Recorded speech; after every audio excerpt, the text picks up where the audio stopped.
Na segunda metade do século XIX, o rei dinamarquês Christian IX e a sua rainha Luísa conseguiram casar seus 6 filhos nas principais famílias reais europeias.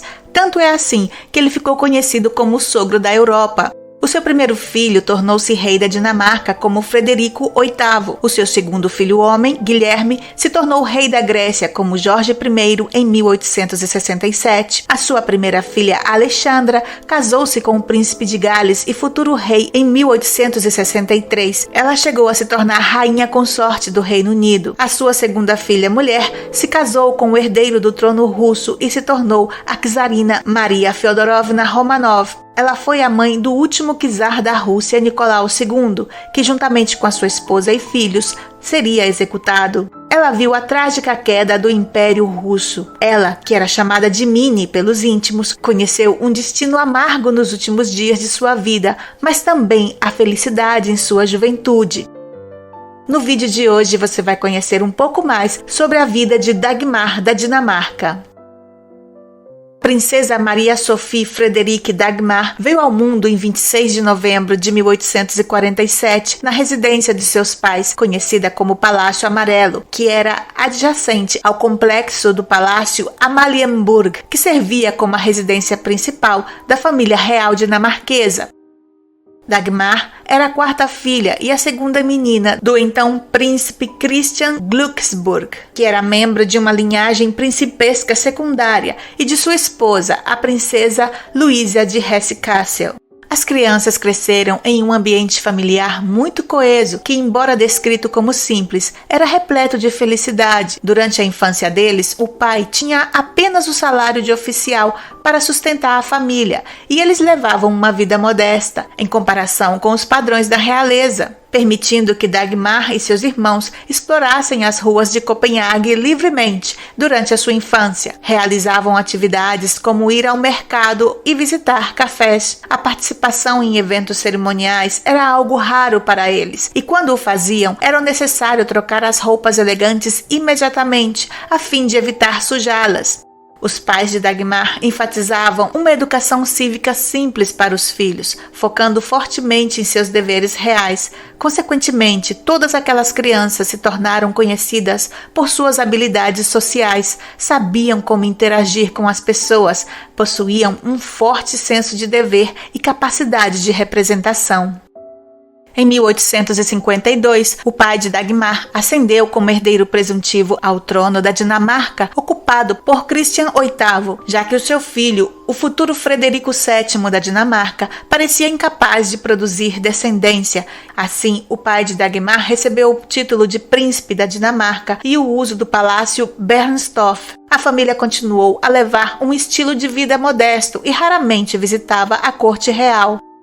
Dagmar tinha uma relação muito próxima com a sua irmã mais velha, Alexandra, e essa ligação profunda entre elas permaneceu inabalável ao longo de suas vidas. As duas princesas compartilhavam o quarto na Mansão Amarela e foram criadas lado a lado. Ambas receberam a mesma educação, considerada adequada para jovens da alta classe. Sob a tutela da mãe, aprenderam as habilidades domésticas e foram instruídas em dança, música, pintura, desenho, além de serem fluentes em francês, inglês e alemão. Surpreendentemente, o pai também insistiu em que as meninas aprendessem ginástica e esportes, algo que era incomum para jovens da época. As duas irmãs, a princesa Alexandra e Dagmar, adoravam passar tempo juntas e não tinham ideia de que um dia se casariam com os dois monarcas mais poderosos da Europa. Descrita como menos bonita que a sua irmã Alexandra, Dagmar era uma pessoa muito viva e muito inteligente. Após o falecimento do rei Frederico VII, em 1863, o pai de Dagmar ascendeu ao trono da Dinamarca quando ela completou 16 anos. A vida dela tomou um rumo dramático. O seu irmão Guilherme também foi coroado rei da Grécia e a sua irmã Alexandra havia acabado de se casar com o herdeiro do trono britânico. A rainha Luísa começou a pensar em um casamento para sua filha, já que agora ela havia se tornado em um excelente partido no ramo dos casamentos reais. Ela recebeu uma proposta do príncipe herdeiro Humberto da Itália, mas relutou em se casar com ele porque não o achava muito atraente. A sua mãe também não apoiou aquele casamento, pois estava na perspectiva de casar Dagmar com alguém da família imperial russa.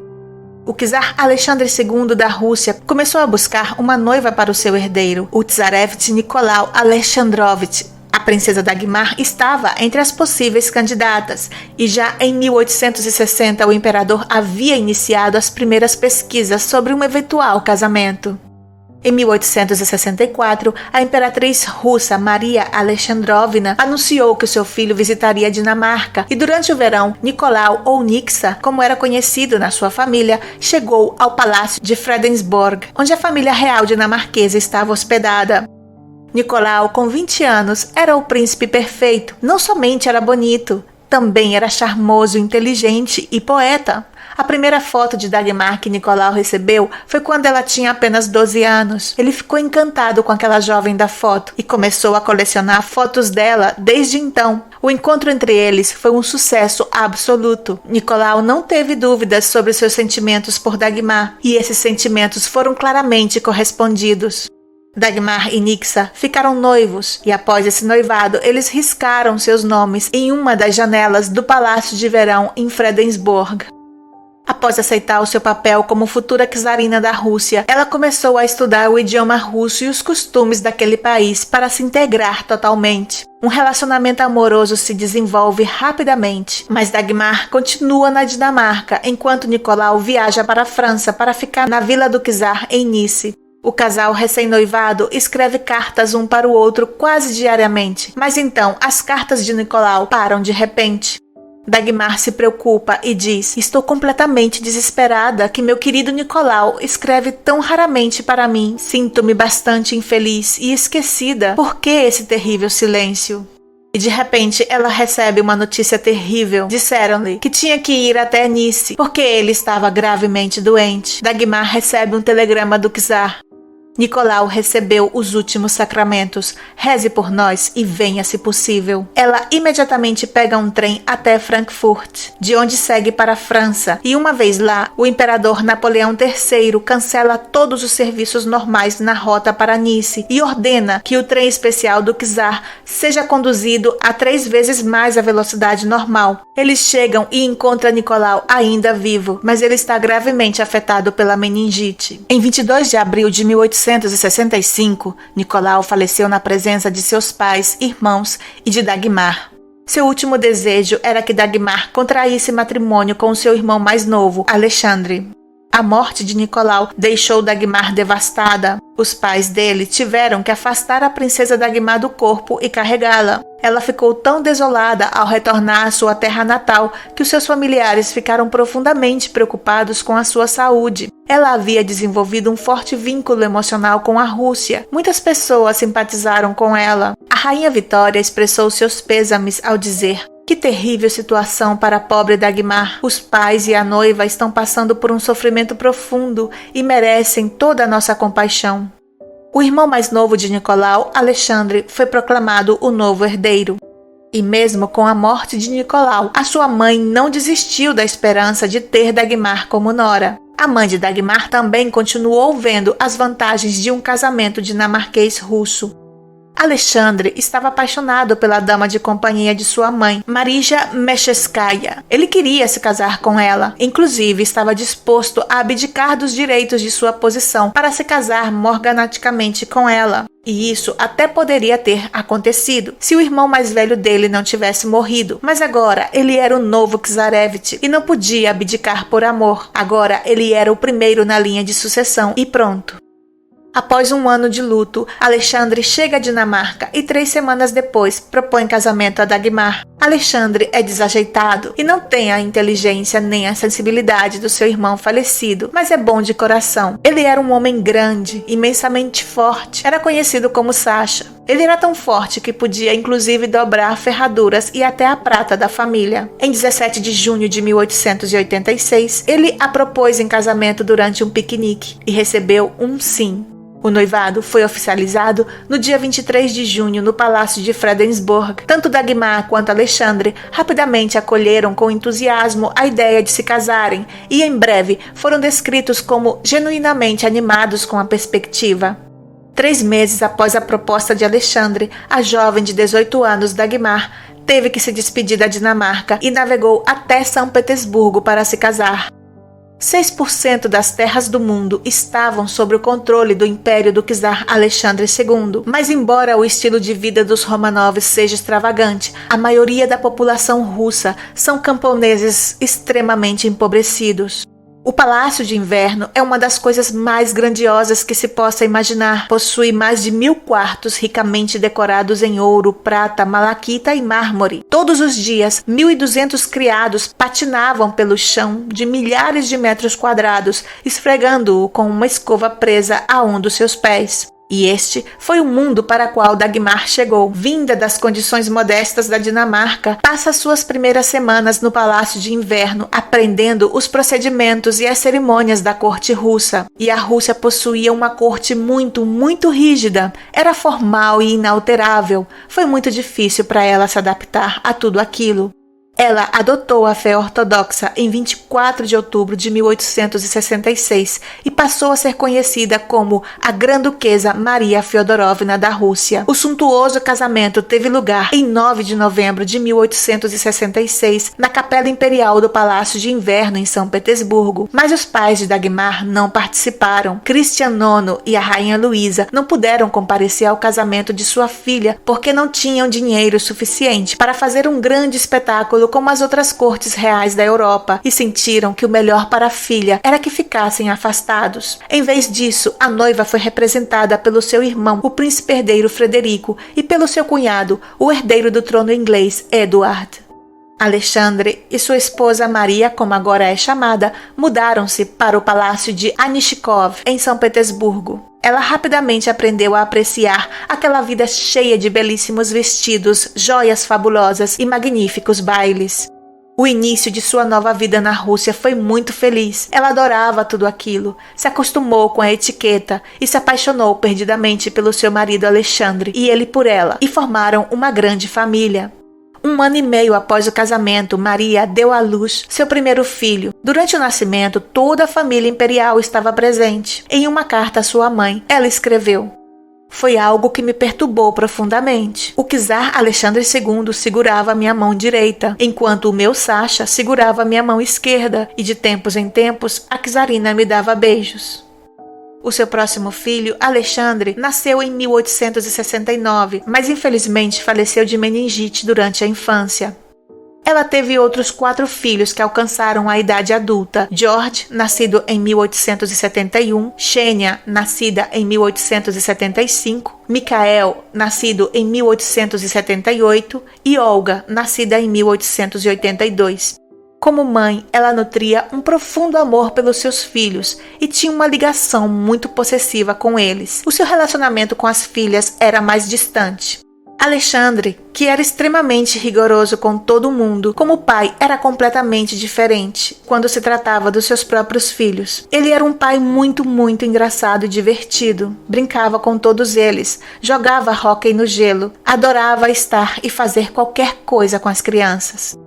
Devido à saúde frágil de sua sogra, foi Maria quem frequentemente teve que assumir o papel de primeira-dama da corte. Inicialmente, ela enfrentou desafios para conquistar a popularidade na Rússia, uma vez que os russos, muito supersticiosos, não aprovaram seu casamento com Alexandre, especialmente porque ela se casou com o irmão do seu finado noivo. No entanto, ela acabou conseguindo superar rapidamente essa adversidade e conquistou o afeto do público russo, uma popularidade que perdurou ao longo do tempo.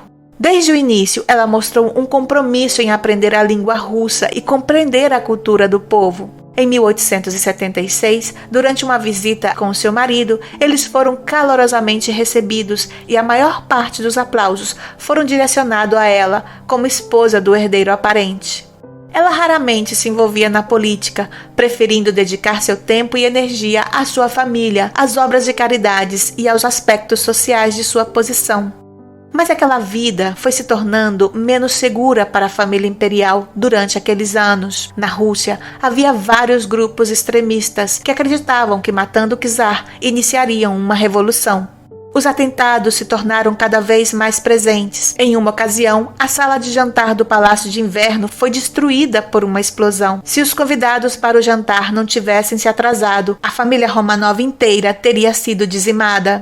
E a tragédia chegou quando uma oitava tentativa de acabar com a vida do sogro de Maria, o czar Alexandre, foi concluída com sucesso. Na manhã de 13 de março de 1881, 2 bombas caseiras explodem quando Alexandre II estava na sua carruagem.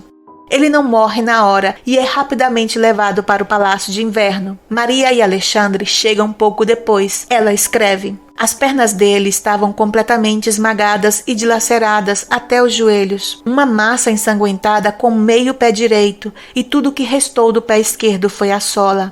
O czar morreu pouco tempo depois de sangrado e o seu filho é imediatamente proclamado czar Alexandre III e Maria se torna a nova czarina. Ela também escreveu no seu diário sobre isso. Nossos tempos mais felizes e serenos acabaram, minha paz e calma se foram, pois agora só poderei me preocupar com Sasha. Curiosamente, esse atentado não veio para trazer uma libertação e prosperidade para os russos. Ao contrário, o czar Alexandre II desejava melhorar as condições dos mais pobres na Rússia. Junto com seu irmão mais novo, Constantino, Alexandre II havia criado uma nova constituição democrática que estava pronta para ser publicada quando ele foi assassinado. Isso com certeza poderia ter mudado a história do Império Russo. Mas o novo czar Alexandre III assumiu o trono e ele não queria mudanças e em relação ao governo era de mente estreita. Ele destituiu seu tio, o grão-duque Constantino, e o enviou para o exílio na Sibéria e imediatamente depois rasgou a nova Constituição Democrática criada por ele e pelo seu pai em pedaços. Maria e Alexandre logo perceberam que teriam que deixar a capital. A polícia secreta não gostava da ideia do czar e de toda a sua família vivendo dentro de um palácio no meio de uma cidade com tantas entradas, corredores e quartos. A família se mudou para um palácio muito mais seguro, em Gatina, a 50 quilômetros de São Petersburgo. Após 2 anos no trono, a coroação aconteceu no Kremlin em 27 de maio de 1883. 8.000 convidados participaram das celebrações da coroação. Um grupo de estudantes planejou assassinar Alexandre III no 6º aniversário da morte de seu pai, durante uma visita da família imperial à Catedral de São Pedro e São Paulo. Os estudantes estavam prontos, com livros ocos cheios de dinamite. A polícia descobriu rapidamente a trama e todos eles foram presos, julgados e condenados à morte por enforcamento. Alexandre Ulyanov estava entre os 5 estudantes enforcados e o seu irmão mais novo jurou vingança e conseguiu cumprir a sua promessa 30 anos depois, quando se tornou o conhecido Lenin. Enquanto isso, Maria era uma imperatriz amplamente querida e respeitada. Ela possuía uma presença majestosa e uma inteligência que resplandecia em seu semblante. Era considerada a perfeita czarina. Era muito amada na Rússia e todos depositavam confiança nela, e era considerada como uma mãe para o seu povo. Ela sempre foi muito ativa nas ações filantrópicas, e o seu marido a chamava de o anjo protetor da Rússia. Como imperatriz, ela assumiu a responsabilidade pelos patrocínios das instituições marianas, que eram dirigidas por sua sogra e que abrangiam 450 instituições de caridade. Em 1882, ela fundou diversas escolas chamadas as Escolas Mary, destinadas a proporcionar educação primária para meninas. Além disso, ela era patrona da Cruz Vermelha Russa e durante uma epidemia de cólera no final da década de 1870, ela pessoalmente visitou os doentes nos hospitais. Quase todo o verão, Maria Alexandre e seus filhos realizavam uma viagem anual à Dinamarca, onde seus pais, o rei Christian IX e a rainha Luísa, organizavam encontros familiares. Os seus irmãos, incluindo a princesa de Gales Alexandra, sempre compareciam, trazendo seus filhos. Em contraste com a rígida segurança observada na Rússia, o czar e a czarina e os seus filhos apreciavam a relativa liberdade que podiam desfrutar na Dinamarca. No outono de 1888, Alexandre e Maria e seus 5 filhos estavam todos viajando em um trem quando este descarrilhou. Dizem que Alexandre teria segurado o teto do vagão sozinho para que toda a família pudesse sair e se salvar. A família imperial sobreviveu, mas outras muitas pessoas perderam a vida. Nunca se soube se foi porque o trem estava indo rápido demais ou se foi uma tentativa para assassinar a família real. Karl Fabergé, o fabuloso ourives de São Petersburgo, era um fornecedor regular do czar. Os ovos de Páscoa que Fabergé fazia para a família imperial eram simplesmente requintados, e a cada ano ele fazia um novo ovo que o czar presenteava à czarina. Enquanto isso, a fome devasta o país, e milhões de russos morrem de fome ou são vítimas de uma epidemia de cólera. A população rural parte para as cidades em busca de comida e trabalho. O filho mais velho e herdeiro de Maria e Alexandre, Nicolau, tinha agora 25 anos e tinha o dever de se casar e garantir a continuidade da dinastia. Ele foi forçado a acabar com seu relacionamento com uma dançarina polonesa de 17 anos. E Maria se anima a procurar uma princesa ideal para se casar com seu filho. No entanto, Nicolau não compartilha o entusiasmo de sua mãe. Ele deseja seguir em outra direção. Nicolau se apaixonou pela princesa alemã Alice de Hesse, e os seus pais claramente eram contra. Eles não acharam que aquela tímida princesa fosse capaz de lidar com a tarefa de ser czarina. Eles tiveram a oportunidade de conhecer Alexandra quando ela era criança e tiveram a impressão de que ela demonstrava comportamentos histéricos e desequilibrados. Isso pode ter sido influenciado pela perda precoce de sua mãe e de sua irmã mais nova, Mary, que faleceram de difteria quando ela tinha apenas 6 anos de idade. No entanto, Nicolau, que normalmente é fraco em se posicionar, anuncia que, se não puder ter Alex, como ele a chama, não se casará de jeito nenhum. As coisas pioram quando Alexandre III fica doente e o seu médico aconselhou que ele se mudasse para um clima mais quente. O czar parte para o seu palácio em Livádia, no Mar Negro, e lá ele luta contra uma doença nos rins, que continua enfraquecendo-o. Nicolau está com seu pai quando Alex chega para conhecê-los e Alexandre a recebe de maneira surpreendentemente calorosa e dá sua bênção ao jovem casal. Maria está segurando seu marido quando ele, aos 49 anos, dá o seu último suspiro. O seu herdeiro, Nicolau, está inconsolável. O agora Nicolau II da Rússia não queria essa responsabilidade. Quando seu pai morreu, ele disse: "Eu não quero ser esse czar. O que eu vou fazer agora? Eu não sei nada." E era verdade. Muitos biógrafos comentam que o preparo de Nicolau II foi pobre e escasso. Ele foi super protegido, quando o que seu pai deveria ter feito era prepará-lo adequadamente para sucedê-lo ao trono. Uma semana após o funeral de Alexandre, Nicolau e Alexandra se casam no Palácio de Inverno. No entanto, Maria mantém sua posição como primeira-dama do país em eventos oficiais. Também é ela que viaja na carruagem mais distinta, imediatamente atrás do czar na procissão, enquanto a sua esposa segue atrás dela. Como imperatriz viúva, Maria desfrutou de uma popularidade muito maior do que Nicolau ou Alexandra. Durante a coroação do seu filho, em maio de 1896, ela foi recebida com aplausos que quase ensurdeceram a multidão. Durante os primeiros anos de reinado do seu filho, Maria frequentemente desempenhava o papel de conselheira política do czar. Nicolau II às vezes afirmava aos ministros que consultaria a sua mãe antes de tomar decisões, e os próprios ministros apoiavam essa abordagem. Ela mesma acreditava que seu filho tinha um caráter fraco e que era melhor influenciá-lo do que permitir que ele fosse influenciado por alguém menos competente. Sua influência era notável. Ela se envolveu em cada aspecto no governo do império, trabalhava intensamente com suas secretárias, demonstrando uma grande dedicação. Mesmo em tarefas entediantes, ela nunca parecia aborrecida. Seu comportamento e especialmente sua habilidade diplomática conquistavam a todos. Após a morte do seu marido, ela acreditava firmemente que a Rússia precisava de reformas para evitar uma revolução, e ela chegou a dar bons conselhos ao filho nessa direção. No entanto, Nicolau II substituiu sua mãe como confidente e conselheira política por sua esposa, a czarina Alexandra.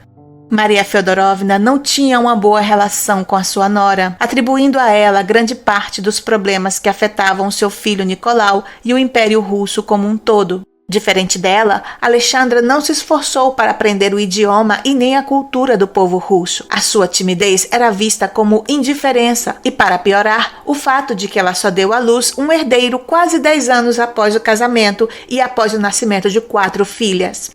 Além disso, Maria Fyodorovna era muito possessiva em relação aos seus filhos, tinha ciúmes da czarina Alexandra. Tudo isso apenas exacerbou as tensões entre sogra e nora. Dizem que elas tentaram se entender, mas não conseguiram. Eram completamente diferentes em termos de personalidade, hábitos e perspectivas. Maria era uma pessoa sociável, com alta capacidade de conquistar as pessoas, enquanto Alexandra, embora inteligente e bela, era excessivamente tímida e mantinha uma distância considerável em relação ao povo russo. Em 1899, o segundo filho de Maria, Jorge, morreu de tuberculose no Cáucaso. Durante o funeral, ela manteve a compostura, mas no final do culto, ela saiu da igreja agarrada à cartola do filho que estava em cima do caixão e desabou em lágrimas quando entrou na carruagem. No início do século XX, Maria passou cada vez mais tempo no exterior, na Dinamarca, onde comprou uma vila junto com a sua irmã Alexandra, e também na Inglaterra, já que a sua irmã já era a rainha consorte inglesa. No verão de 1904, a czarina Alexandra, sua nora, finalmente deu à luz a um menino. A felicidade foi enorme, não apenas em sua família, mas em toda a Rússia. No entanto, essa alegria logo se transformou em tragédia. O menino sofria de hemofilia e quase sempre estava entre a vida e a morte. Nesse contexto, aparece Rasputin, que anteriormente chamava atenção por ser alcoólatra e mulherengo, mas agora se considerava um homem santo. Alex começou a venerá-lo quando, em várias ocasiões, ele conseguia estancar o sangramento do seu filho Alexei. Rasputin começou a ganhar uma forte influência sobre as decisões do czar. Nicolau foi forçado por sua esposa a aceitar a ajuda de Rasputin. Na verdade, Nicolau não confiava tanto nele, mas estava sob a influência de sua esposa, que dizia: "Se não trouxermos Rasputin, se ele não vier, o nosso filho vai morrer." Maria Fyodorovna tinha uma forte aversão a Rasputin e fez repetidas tentativas, sem sucesso, para persuadir Nicolau e Alexandra a afastá-lo. Ela considerava Rasputin um charlatão perigoso e lamentava a obsessão de Alexandra por fanáticos religiosos excêntricos e sujos. Ela estava profundamente preocupada com a possibilidade de as atividades de Rasputin prejudicarem a reputação da família imperial. No entanto, Nicolau permaneceu em silêncio e Alexandra recusou as suas súplicas. Maria expressou a sua preocupação dizendo: "Minha pobre nora não percebe que está prejudicando a dinastia e a si mesma. Ela realmente acredita na santidade desse aventureiro e somos impotentes para evitar o desastre que certamente virá." Durante a Primeira Guerra Mundial, surgiram preocupações dentro da Casa Imperial Russa sobre a influência da czarina Alexandra sobre os assuntos de Estado, bem como também a influência de Grigori Rasputin. Maria novamente tenta persuadir o seu filho de se desfazer dele, mas a czarina Alexandra convenceu o seu marido a ordenar que sua mãe deixasse a capital. Consequentemente, a viúva imperatriz teve que partir para Kiev. Em Kiev, Maria ocupou seu tempo trabalhando na Cruz Vermelha e em hospitais. A Revolução alcançou a Rússia em 1917, começando com a Revolução de Fevereiro, que culminou na abdicação de Nicolau II em 15 de março. Em Kiev, Maria percebeu rapidamente as mudanças na cidade e que sua presença já não era mais bem-vinda. Sob a persuasão de sua família, ela decidiu viajar em trem para a Crimeia, junto com um grupo de outros refugiados Romanov. Enquanto vivia em uma das residências imperiais na Crimeia, Maria recebeu relatos sobre os assassinatos de seu filho, nora e netos. No entanto, ela publicamente rejeitou esses relatos como boatos. Ela se consolou em seu diário, acreditando que todos haviam conseguido deixar a Rússia e que os bolcheviques estavam tentando esconder essa verdade, e se recusou a falar sobre isso, e nem foi ao culto especial na igreja local, pois dizia: "Eu não quero acreditar nisso." Em março de 1919, os soldados do Exército Vermelho iniciaram um avanço na Crimeia e, à medida em que a situação piorava, a sua irmã Alexandra pediu ao seu filho, o então rei da Inglaterra, Jorge V, para enviar um navio de guerra para a Crimeia, para resgatá-la. Maria, relutante, faz as malas e é forçada a deixar o país, ao qual foi dedicada por mais de 50 anos. Em sua chegada à Grã-Bretanha, Maria é bem recebida pelo rei, que era o seu sobrinho, e pela sua irmã Alexandra, que naqueles momentos era a mulher mais popular do país. Mas Maria Feodorovna, antes a amada mãe de todas as Rússias, agora se sentia apenas como uma refugiada política naquele país, sem contar que estar na presença do seu sobrinho Jorge V era doloroso demais para ela devido à tremenda semelhança física que ele tinha com seu querido filho Nicolau. Assim, ela partiu para a Dinamarca, um lugar muito querido para ela, onde ela se sentia verdadeiramente em casa. Inicialmente, ela se estabeleceu no palácio de Amalienborg, onde também vivia o seu sobrinho, o rei Christian X. Eles não tinham uma relação próxima e sempre discutiam, quase sempre por questões econômicas. Finalmente, Maria optou por se mudar para uma vila que ela e sua irmã Alexandra haviam adquirido perto de Copenhague. Maria realmente queria saber o que havia acontecido com seu filho Nicolau II e contratou um detetive particular para investigar o seu paradeiro. Mas a sua outra filha, a Grã-Duquesa Olga, evitou que Maria e esse detetive se encontrassem novamente. Olga não queria que a sua mãe sofresse com a verdade, pois a morte da família imperial russa havia sido muito violenta e cruel, e ela achou que as notícias e os detalhes seriam prejudiciais para sua mãe, causando-lhe muita dor. Em 1925, a sua irmã Alexandra faleceu, o que foi um duro golpe para Maria. Alexandra era muito importante para ela e a perda de sua irmã a deixou bastante deprimida. Maria Feodorovna, nascida como Dagmar há 80 anos, faleceu em 1928 e foi sepultada na Dinamarca, longe do seu amado Alexandre III. Em 2005, acordaram em cumprir o desejo da imperatriz de ser enterrada ao lado do seu marido em São Petersburgo, o que aconteceu em 28 de setembro de 2006. Desde então, ela descansa ao lado do seu esposo Alexandre III, na Catedral de São Pedro e São Paulo.